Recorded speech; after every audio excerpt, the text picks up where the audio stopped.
I just ran outside, sobbing uncontrollably.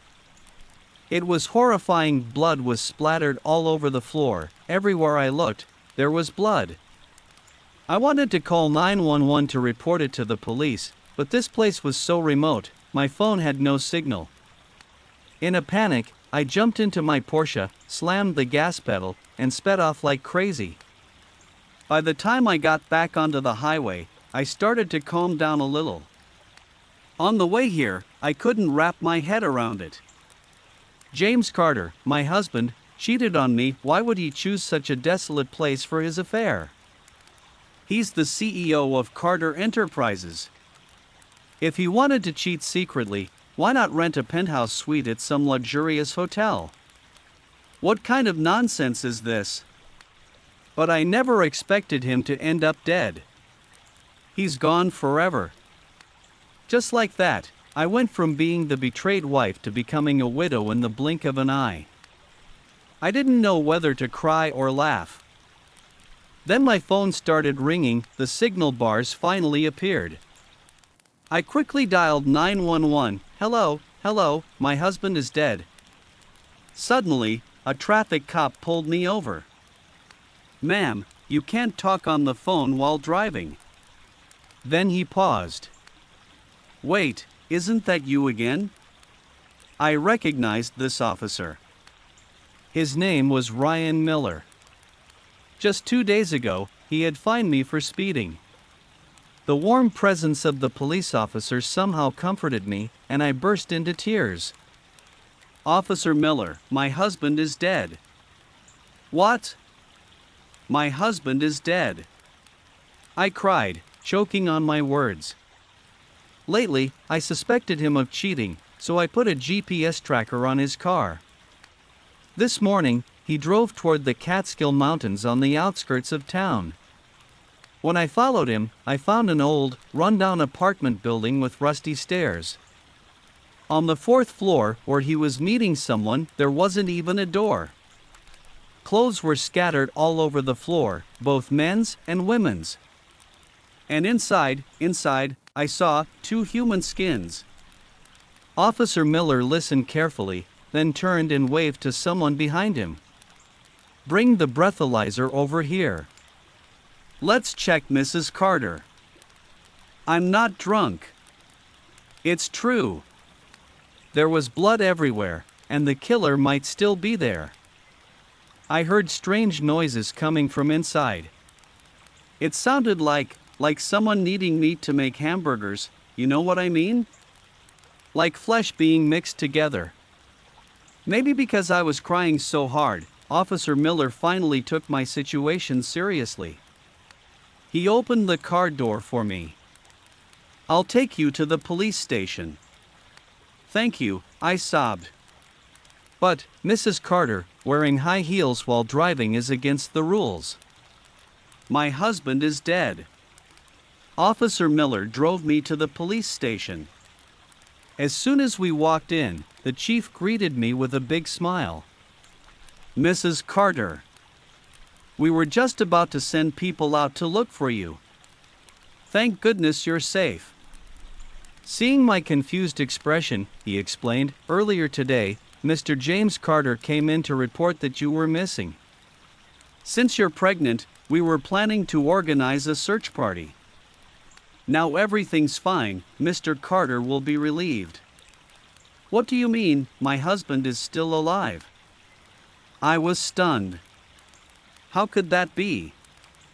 The Tom Ford suit lying on the floor, it definitely belonged to him. I personally took it out of the closet this morning.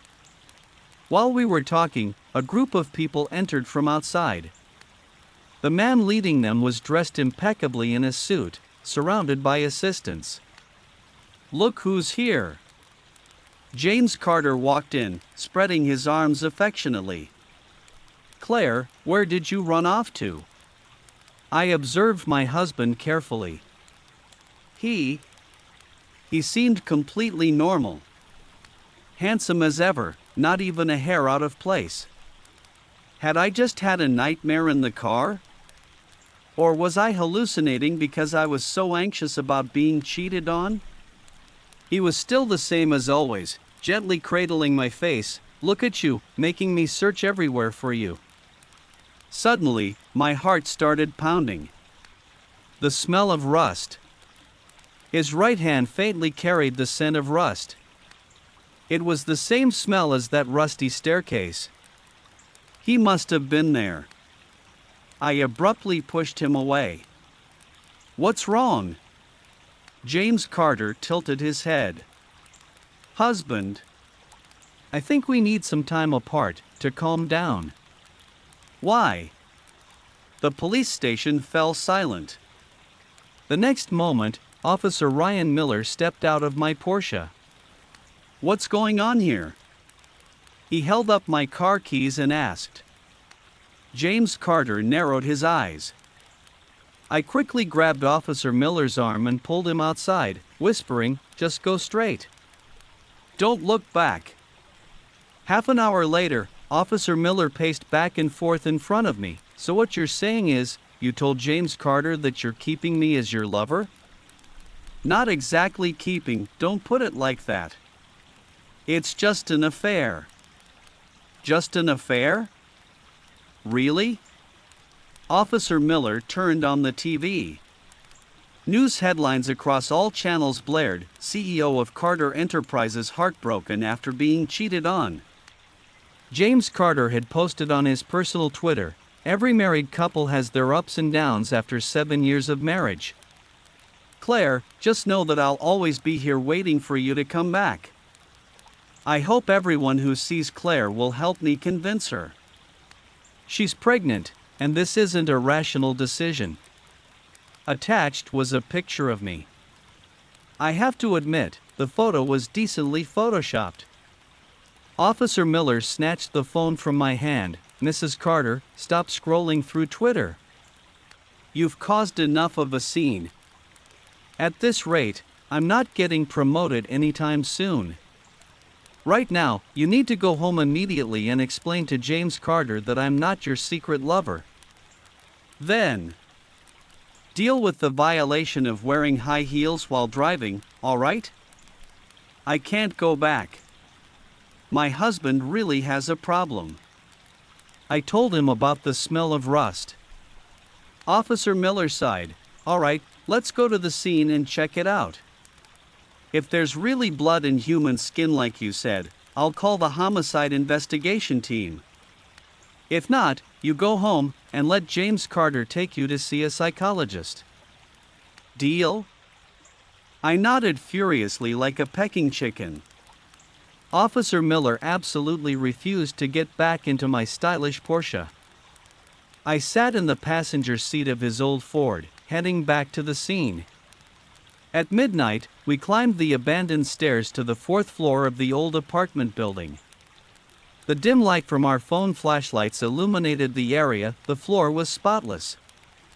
"It can't be," I exclaimed, running around frantically, searching everywhere. "I clearly saw it. I saw it." "I've wanted to say this for a while." Officer Miller looked at me disdainfully. "Clothes and bloodstains, fine, I could believe that. But human skin? And you kept insisting it was your husband's skin. How could you recognize someone's face from real human skin anyway? I've slept with him for 7 years. How could I not recognize his skin?" While we were arguing, my phone rang. It was the private investigator I'd hired. "Mrs. Carter, we've got the results of the investigation you requested. Right now, I don't care whether my husband cheated or not anymore. He has secretly been involved with 19 girlfriends. Damn it. Send me the photos. Right now, immediately." I sat in the passenger seat of the Ford, scrolling through dozens of photos sent to my email.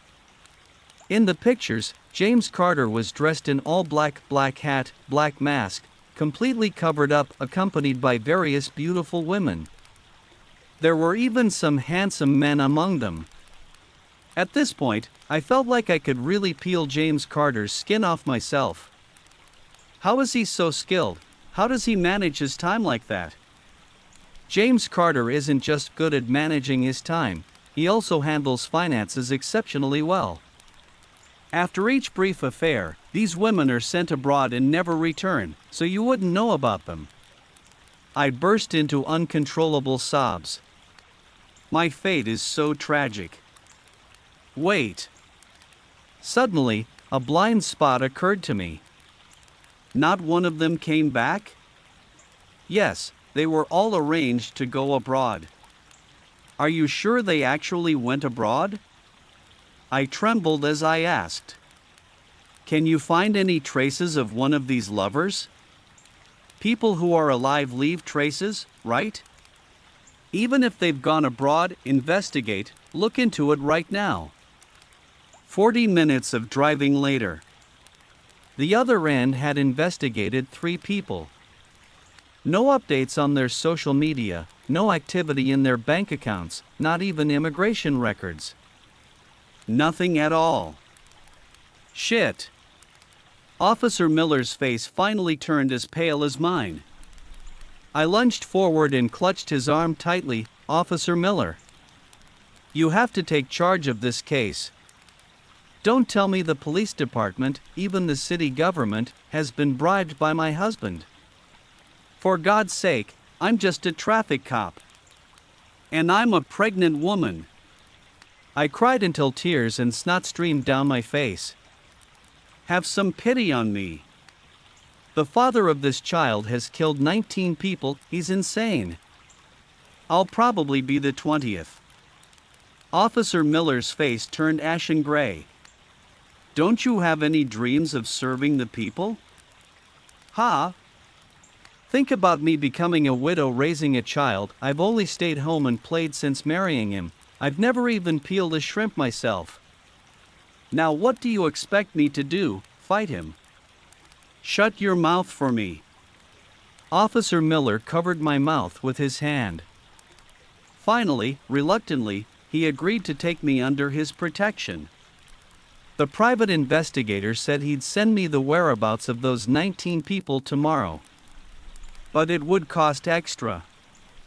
Once again, I sat down on a bench in the park near Fulton Street. The last time, I met the private investigator here. Before the appointed time, someone sat down next to me. Look at you, living like this? A slender hand stroked my hair. You haven't even changed your purse today. I quickly scooted over. It was James Carter. He was dressed all in black, wearing a black cap and a black mask exactly like in the photos. Terrified, I clutched my Gucci bag tightly.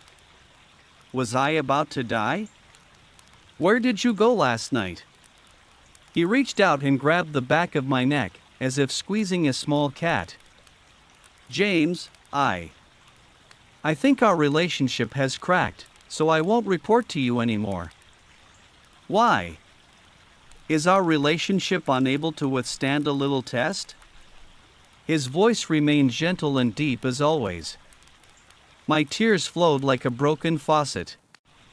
I thought the challenges in life were supposed to be things like abortion, premature birth, infidelity, mother-in-law conflicts, or power struggles among the upper class. But I never imagined that when I went to catch him cheating, I'd end up seeing his skin lying on the floor. And there was so much blood.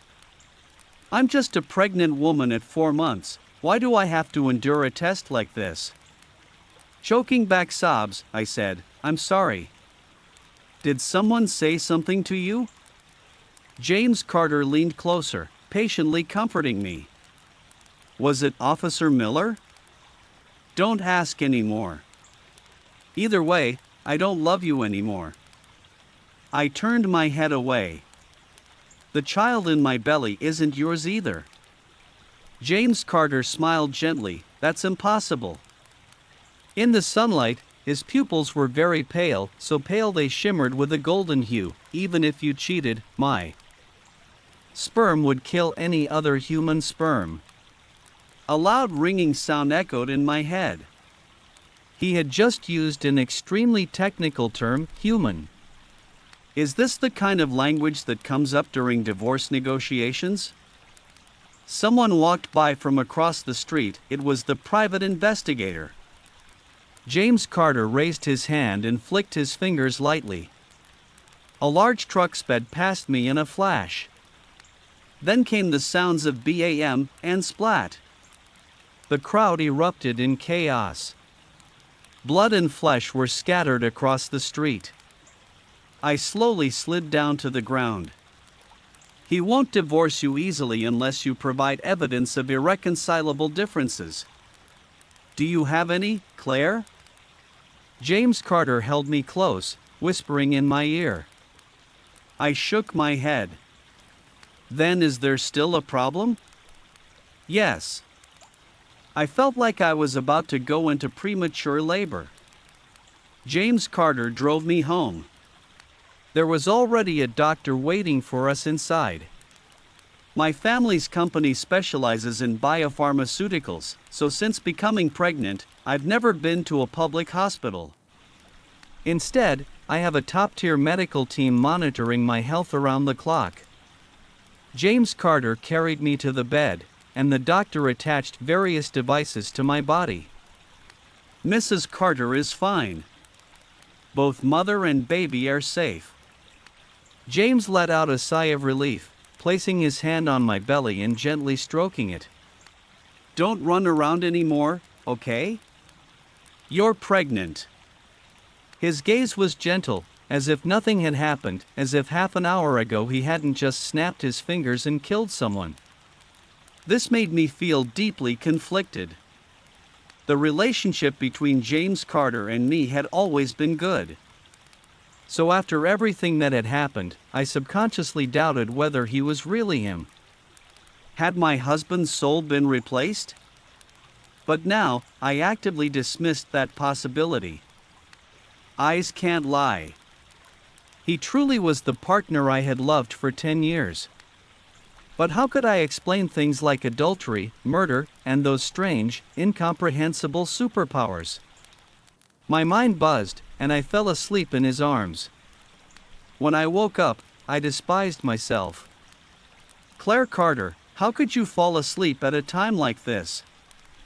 James Carter finished cooking lunch and brought it over. He asked if I was moved. I didn't dare to move. Don't you have to go to work today? I asked, breaking out in a cold sweat. A child needs a father. James gently stroked my belly again. My husband always had one issue. Sometimes he would say very strange things. For example, this line right here. A child that hasn't even been born yet, how could it need a father? Even when being affectionate, at a time like this, shouldn't he be saying that the wife needs her husband instead? Right? Because we've been married for so long, I usually instinctively overlooked these oddities. But now, that eerie feeling was rising again. Was he speaking the truth? The child in my belly, was it different from normal children? Did it really need James Carter by my side? My heart grew half cold. What on earth is my husband? And what kind of monster is my child? I glanced at the medical equipment beside the bed.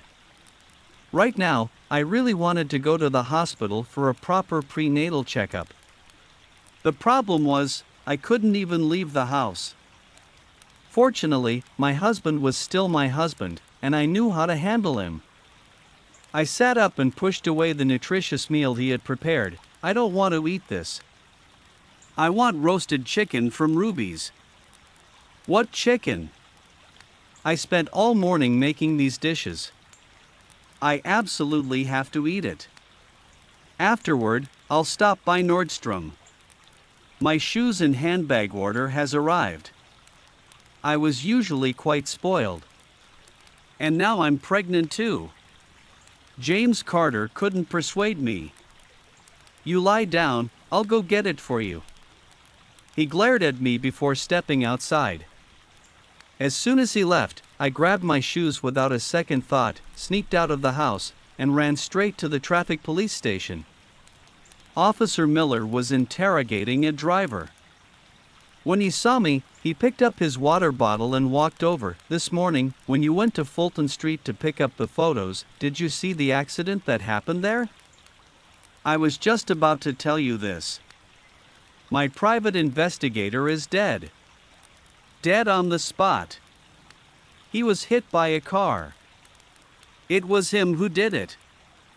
Officer Miller's face immediately turned grim. He knew exactly whom I was referring to. This time, he didn't accuse me of imagining things. Instead, he led me outside the interrogation room to listen in secretly. At the time, the driver was still conscious, and his speed was within normal limits. Large trucks on that road were restricted to 40 miles per hour, and he claimed he hadn't reached that speed. Then suddenly, the truck shot forward. I didn't step on the gas. I swear. I even hit the brakes, but it didn't help. The vehicle was completely uncontrollable. Officer Miller whispered, "We've checked the skid marks on the road and reviewed the truck's speed data. With the engine power at that moment, there's no way it could have reached that speed. On the contrary, it seemed like the entire truck was pulled forward by some strange external force." At that moment, my husband snapped his fingers. Officer Miller fell silent for a moment, glancing at me. "Your husband truly doesn't give a damn about Newton's laws, does he?" "Officer Miller, I came to see you today because of something more important. Could you take me to get a prenatal checkup?" "Ha?" After his shift ended, the two of us stood outside the maternity ward of St. Mary's Hospital. I negotiated with him. "Can I use your insurance card?" "Officer Miller, do you want to hear what you just said again?" "My husband works in biomedicine. If I swipe my card, he'll know immediately. Before the ultrasound is even done, he might drag me back home." Officer Miller rolled his eyes and reluctantly walked over to the registration desk. "Maternity ward." The nurse looked at him with a strange expression. "You? Maternity ward?" He fumbled for an excuse. "She doesn't have insurance, but my card gets reimbursed." "Hurry up, please." The nurse turned to me. "Are you sure you want to have a child for this stingy man?" No, the child isn't his. It's my husband's. My husband is handsomer than him, richer than him. It's just that my husband and I are having some issues, so I asked him for help." The nurse's expression became even more distorted. Officer Miller coldly covered my mouth. After much back and forth, we finally got the appointment slip. I lay down on the ultrasound table.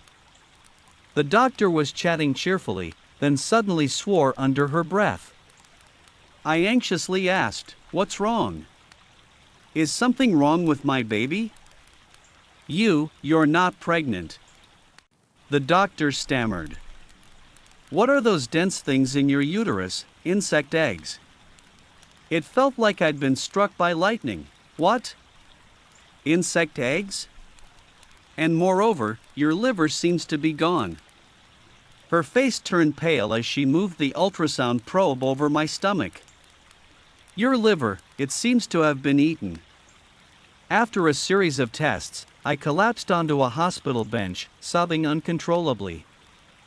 He must be using me as a biological experiment. Why? After all these years of love, he's treating me like a lab rat. His heart is so cruel. He doesn't love me anymore. Why? At a time like this, you're still worried about whether he loves you? Officer Miller was astonished. "Even romantic brains have limits, sister. Your liver is already gone. If he doesn't love me anymore, I might as well die and let the insects eat me too." I sprawled out on the bench, crying loudly. "Hey, snap out of it. There must be a way to fix this." As we were talking, a silver-haired but sharp-minded professor approached us. "Are you Ryan Miller?" "Ha? His name is Ryan Miller?" I turned to look at Officer Miller. "Yes, why?" Officer Miller shook hands with the professor, his face expressionless. "I'm Ryan Miller, and this is a patient who wishes to remain anonymous." I quickly interrupted. "Your case is very special, extremely rare. I hope I can become your primary physician." "Doctor, can I still be saved? Do I have any hope of survival?" "In theory, you're already dead." The professor adjusted his glasses seriously. "There are many parasites in your uterus, and they're extracting nutrients from your body to the point where your organs are breaking down to provide energy for them. But strangely, your body shows no signs of exhaustion. Despite all your vitals being completely disrupted, you're abnormally healthy. This is a miracle." A glimmer of hope sparked in me. "So can I get an abortion now?" "The unidentified parasite samples in your uterus need to be preserved for my research. Take them all out of me." Thinking about how James Carter and I had loved each other for 10 years, and all he left me with was a bunch of insects, I burst into tears again. The professor instructed his assistant to hand over the surgical consent form. "Please sign here." "I'm not her husband." Officer Miller took a step back. "I'm just a passing police officer." I snatched the pen and signed quickly. "Hurry up with the surgery. My husband won't agree to let me have an abortion. By the time he finds out, it'll be too late for him to do anything." Because my body could help the professor publish 10 groundbreaking scientific papers in top journals, we ended up violating every surgical protocol, and that night, I was wheeled into the operating room. Under the surgical lights, I was given spinal anesthesia. The professor held the scalpel and began cutting open my abdomen. Suddenly, I felt the lights in the room flicker slightly. Then, among the white-coated doctors, a figure dressed in black appeared, long straight hair, large earrings, a tight leather outfit, staring at me with an emotionless face.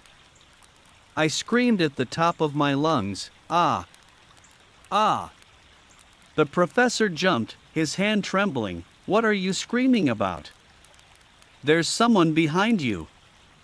The professor turned around, astonished. "How did you get in here?"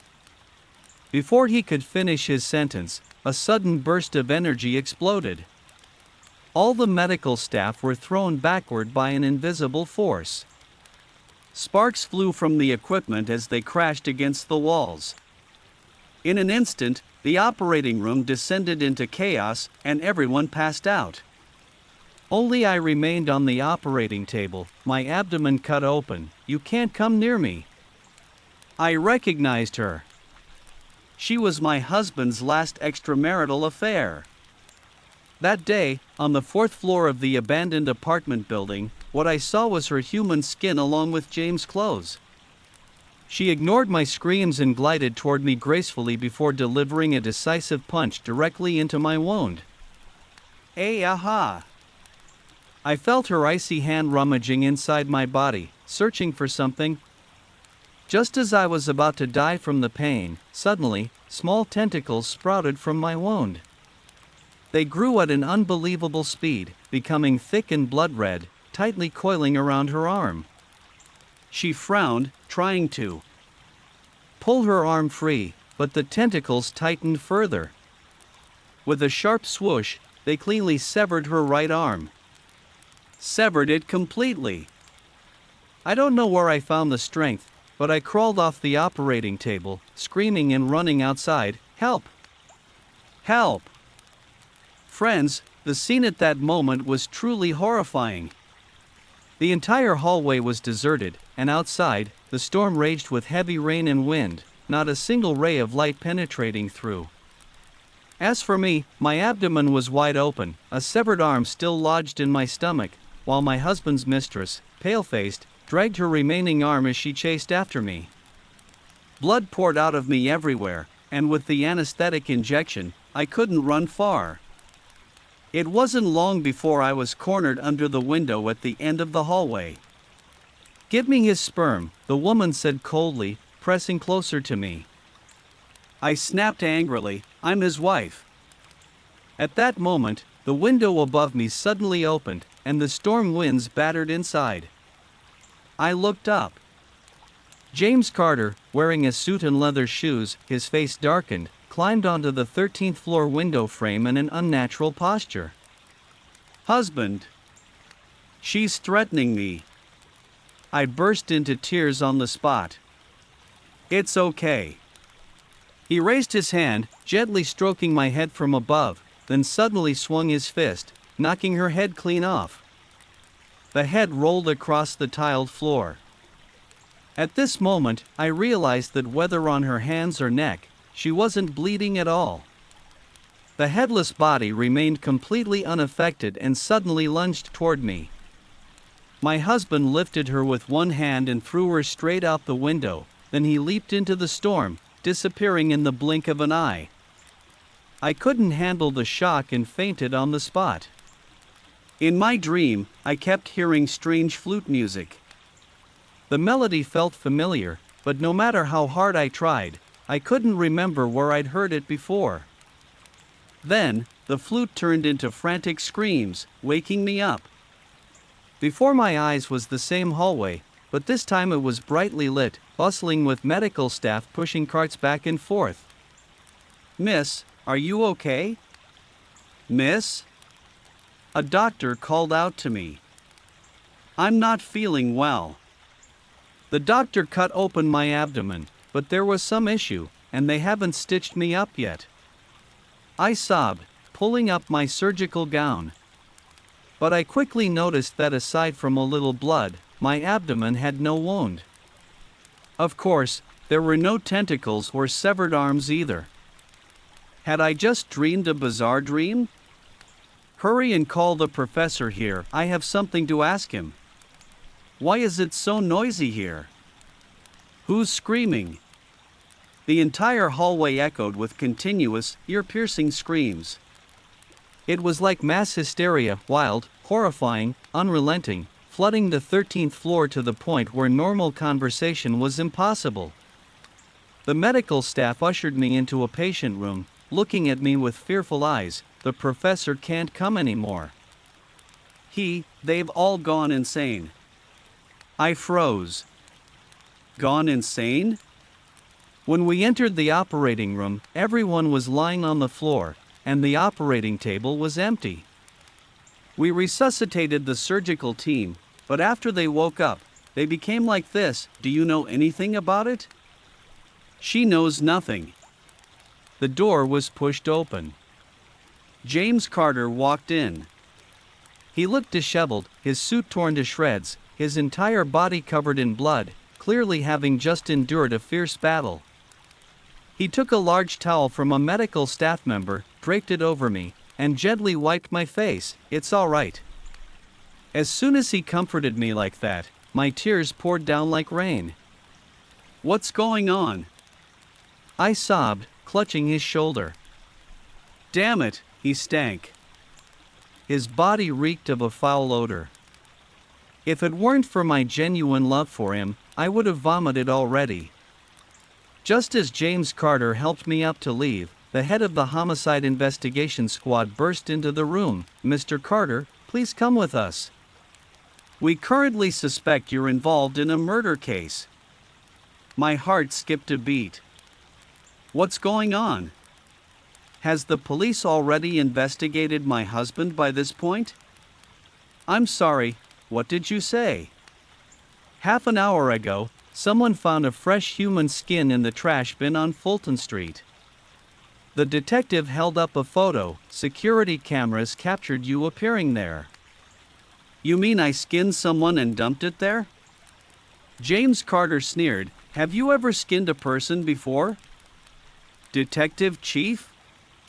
This is a highly technical task. The Aztecs, every year during the spring equinox, would skin human sacrifices as offerings to the sun god. They were experts in sacrificial rituals, capable of extracting a heart every 16 seconds, yet even they needed 2 hours to fully peel off a single human skin. 2 hours ago, I was at Nordstrom picking up a bag for my wife. It wasn't me. I whispered, "Husband, your knowledge is so vast. But honestly, after hearing that, you sound even more suspicious." James Carter smiled. "You say I skinned someone, then where's the flesh?" A young police officer rushed in. "We've found the rest of the body." "Where?" The young officer hesitated. "Speak up." "The body, it was impaled on the lightning rod atop the hospital roof." The young officer stammered. The detective chief's face turned pale. "So you're saying I skinned someone, dumped the skin in the trash, and hung the flesh on a lightning rod 22 stories high? How amusing." James Carter sneered, brushing off his suit jacket. He took my hand, intending to leave. The detective chief blocked him. "Then where did all the blood on you come from?" James Carter's steps faltered. "My wife nearly had a miscarriage." "And a miscarriage made you drenched in this much blood?" James Carter placed his hand on my shoulder. "What kind of nonsense are you spouting? Don't you have a wife? Don't you know pregnant women can bleed heavily?" The detective chief's expression shifted subtly. He turned to ask the nurse beside him, "Is that possible?" "We're not sure about the specifics." Mrs. Carter was Professor Grayson's patient, but Professor Grayson and the other doctors have all gone insane. Though perplexed, my husband seemed even more suspicious now.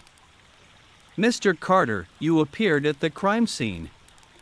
You claim all this blood is your wife's, and coincidentally, all the doctors treating your wife have gone insane. Doesn't that seem like too much of a coincidence?" "Perhaps they only saw things they shouldn't have. Human perception has its limits. Sometimes ignorance is a form of protection." Click. The detective chief cuffed him. Clearly, unlike me, he didn't buy into my husband's cryptic words. Before being taken away, James Carter hugged me. "Keep our air safe," he whispered in my ear. "As long as I'm alive, it will protect you." With that, he instinctively rubbed my belly. I wasn't sure if it was an illusion, but my pregnant belly seemed to grow larger. My husband was arrested. Carter Enterprises' team of lawyers arrived en masse, consoling me. I had cried myself unconscious at the police station. "Don't worry, he'll be out soon. He hasn't committed any crime, and there won't be any evidence." My emotions were complicated.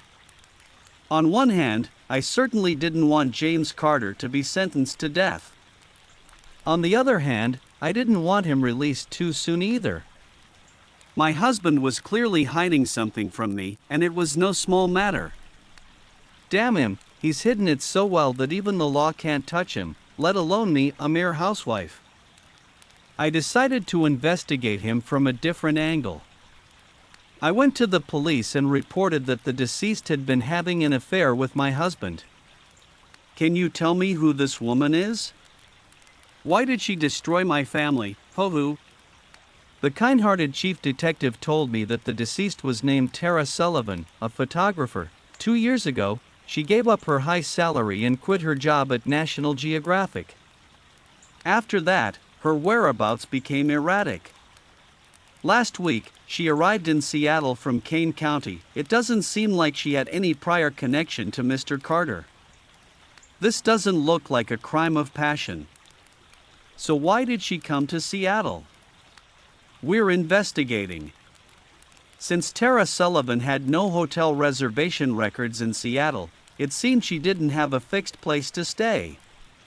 The chief detective decided to head to Kane County that very night, the last place where Tara had left traces of her life. I hurriedly asked Officer Miller to drive after them. "What's wrong with me?" chasing homicide detectives in the middle of the night? If I were you, I'd do the same.